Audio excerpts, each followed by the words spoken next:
ஏற்படுத்துறதோட அதை எதிர்கொள்வதற்கான பல்வேறு நடவடிக்கைகளையும் தொடர்ந்து எடுத்துக் கொண்டிருக்கிறோம். அதுல ஒரு பகுதியா என்னோட தலைமையில் காலநிலை மாற்ற நிர்வாக குழு அமைக்கப்பட்டிருக்கு. காலநிலை மாற்றம் குறித்து ஆராய இந்திய மாநிலங்களிலேயே முதலா மாநாடு நடத்துறது நம்முடைய தமிழ்நாடு தான். அது மட்டுமல்ல, துறையோட பெயரையே சுற்றுச்சூழல் மற்றும் காலநிலை மாற்றுத்துறை என்று மாற்றியிருக்கிறோம். இந்த வரிசையில் தமிழ்நாடு காலநிலை மாற்ற இயக்கம், பசுமை தமிழ்நாடு இயக்கம், தமிழ்நாடு ஈரநிலை இயக்கம், தமிழ்நாடு நெய்தல் மீட்சி இயக்கம் ஆகிய 4 சிறப்பு இயக்கங்கள் மூலமா இதுக்கான முன்னெடுப்புகளை நம்முடைய அரசு மேற்கொண்டு வருது. அதோட ஒரு பகுதியாக தான் ஆண்டுதோறும் காலநிலை உச்சி மாநாடுகளை நடத்தி கொண்டிருக்கிறோம். இந்த மாநாடுகள் சுற்றுச்சூழல் மற்றும் காலநிலை மாற்றத்துறையின் கீழ் செயல்பட்டு வர தமிழ்நாடு காலநிலை மாற்ற இயக்கத்தால நடத்தப்பட்டு வருது. இதுவரைக்கும் தமிழ்நாட்டில் 2 காலநிலை உச்சி மாநாடுகளை நம்முடைய அரசு வெற்றிகரமாக நடத்தியிருக்கு. காலநிலை மாற்றத்தை எதிர்கொள்கிற வகையில் நம்மளை தகவமைச்சிக்க விவாதங்களை முன்னெடுக்கிறதுக்கான தளமா இந்த மாநாட்டை நாம் நடத்திட்டு வரோம். 2 உலக நாடுகள் பல்வேறு இயக்க பேரிடர்களை சந்திச்சு வருது. குறிப்பா சொல்லணும்னா, கடந்த ஆண்டு துபாயில ஏற்பட்ட வெள்ளம், சீனா, பிரேசில், ஜெர்மனி, ஸ்பெயின் ஆகிய நாடுகளில் ஏற்பட்ட வெள்ளம், அமெரிக்காவில் லாஸ் ஏஞ்சல்ஸில் ஏற்பட்ட காட்டுத்தீ, வெப்பமண்டல நாடுகளில் ஏற்பட்ட வெப்ப பாதிப்புகள் ஆகியவற்றை நாம நினைவுபடுத்திக்கணும். அதே போல நம்ம சகோதர மாநிலமாக இருக்கக்கூடிய கேரளாவில் ஏற்பட்ட வயநாடு நிலச்சரிவை யாரும் மறந்திருக்க முடியாது. நம்ம மாநிலத்திலேயும் திருவண்ணாமலையில சிறிய அளவில் நிலச்சரிவு ஏற்பட்டுச்சு. இதெல்லாம் வேற வேற நாடுகள்ல வேற வேற மாநிலங்கள்ல நடந்த சம்பவங்களாக இருந்தாலும் இது எல்லாத்துக்கும் ஒரே காரணமா காலநிலை மாற்றத்தை தான் சொல்ல முடியும்.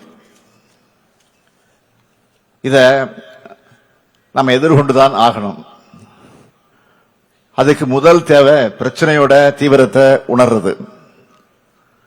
காலநிலை மாற்றத்தால் ஏற்படக்கூடிய விளைவுகளையும் பேரிடர்களையும் எதிர்கொள்ளணும்னா அனைத்து தரப்பு மக்களும் காலநிலை மாற்றம்னா என்ன, அதோட விளைவுகள் என்ன, அதை எப்படி எதிர்கொள்றது, அதுக்கேற்றபடி நம்மளை எப்படி தலைமை தகவமை அமைச்சிக்கிறது, விழிப்புணர்வை ஏற்படுத்தணும். இது மட்டும் நடந்தா நம்ம சமூகம் காலநிலை கல்வியில பெற்ற சமூகமாக இருக்கும். பேரிடர்கள் இருந்து மீண்டு வர்றதுக்கான ரெசிலியன்ஸ் இருக்கும். காலநிலை மாற்றத்தை கல்வித்துறை மூலமாகவே புகட்ட நம்ம அரசு திட்டமிட்டு இருக்கு. நம்ம தமிழ்நாட்டோட எதிர்காலத்துக்கான கனவுகள் எல்லாத்துக்கும் கல்விதான் அடித்தளமாக இருக்கு. அதனால்தான் நம்ம அரசு காலநிலை கல்வி அறிவை ஒரு இயக்கமாகவே முன்னெடுக்க முடிவு செஞ்சிருக்கு. இது தொடர்பா ஒரு முக்கிய அறிவிப்பை இப்போ வெளியிடுகிறேன். தமிழ்நாட்டோட எல்லா பள்ளிகளிலும் சூழல் மன்றங்கள் ஏற்படுத்தப்படும்.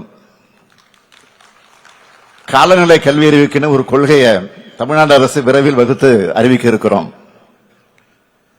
எல்லோருக்கும் அவசியமான காலநிலை விழிப்புணர்வை மாணவர்கள் மூலமே அனைத்து தரப்பு மக்கள்கிட்டையும் கொண்டு போய் சேர்க்க இருக்கிறோம். பல்வேறு துறை அரசு அலுவலர்களுக்கும் காலநிலை மாற்ற தடுப்பு மற்றும் தழுவல்களுக்கான திறன் வளர் பயிற்சிகள் வழங்கப்படும். காலநிலை மாற்றத்தால பாதிப்படையக்கூடிய வேளாண்மை, நீர்வளம் ஆகிய துறைகளுக்கு சிறப்பு பயிற்சிகள் வழங்கப்படும். பசுமை குடில் வாயுக்களின் உமிழ்வை குறைப்பதற்கான வழிமுறைகள் காணப்படும்.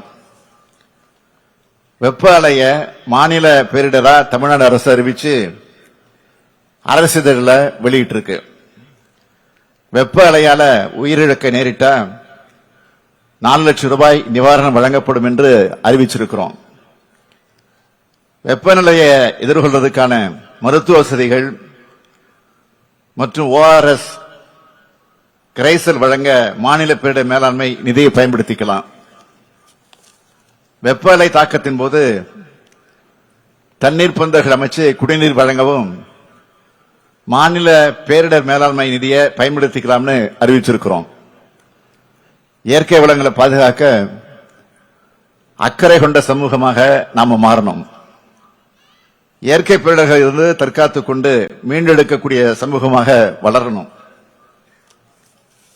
பசுமை தொழில்நுட்பங்கள் மூலமா பொருளாதார வளர்ச்சியை முன்னிறுத்தக்கூடிய சமூகமாகவும் உலகளாவிய காலநிலை குறிக்கோள்களை அடைய உறுதுணையா இருக்கிற சமூகமாகவும் எதிர்காலத்தில் நாம திகழணும். தமிழ்நாடு அரசு பொருளாதார மேம்பாட்டையும் சுற்றுச்சூழல் பொறுப்புணர்வையும் இரு கண்களாக கருதி தொடர்ந்து செயலாற்றி வருது. ஒவ்வொரு முன்னெடுப்பும் இதை மனசுல வச்சுதான் செய்யப்படுகிறது. அது நீர்நிலைகள் மறுசீரமைப்பு, காலநிலை மீள்திறன் கொண்ட நகரங்கள் கட்டமைத்தல், பயோடைவர்சிட்டியை பாதுகாத்தல்னு காலநிலை மாற்றத்தை எதிர்கொள்றதுல நம்ம உறுதியா வெளிப்படுத்துறதா இருக்கு. எதிர்காலத்தில் வரக்கூடிய சூழலியல் பிரச்சனைகளையும் கருத்திலே கொண்டு இப்பவே அட்வான்ஸா திட்டமிட்டு அதற்கான நடவடிக்கைகளை நம்ம அரசு மேற்கொண்டு வருது. அதை உலகத்துக்கு எடுத்துரைக்கும் உரைக்கல்லா இந்த மாநாடு விளங்குகிறது.